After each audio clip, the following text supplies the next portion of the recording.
બેન, કૃષ્ણ અમને પોતાની પાસે રાખે છે એનું એક કારણ એ પણ છે કે કૃષ્ણ જેટલું બોલાવે ને એટલું જ અમે બોલીએ છીએ. અમે હાથે કાંઈ બોલતા નથી, અમે વધારે બોલ નથી કરતા.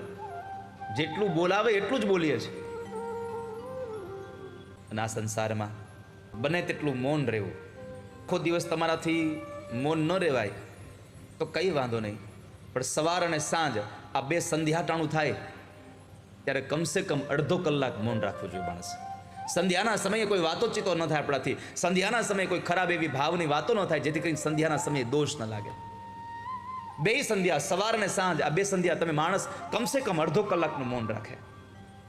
મૌનનો અર્થ છે સાવ મૌન. માળા ફેરવતા એમ હટ પારો જટ પારો તારા પછી મારો વારો, હટ પારો જટ પારો તારા પછી મારો વારો. તમારા મૌનમાં કોઈનું નુકસાન થતું હોય ને ત્યારે જ તમારે કશું બોલવાની ચેષ્ટા કરવી.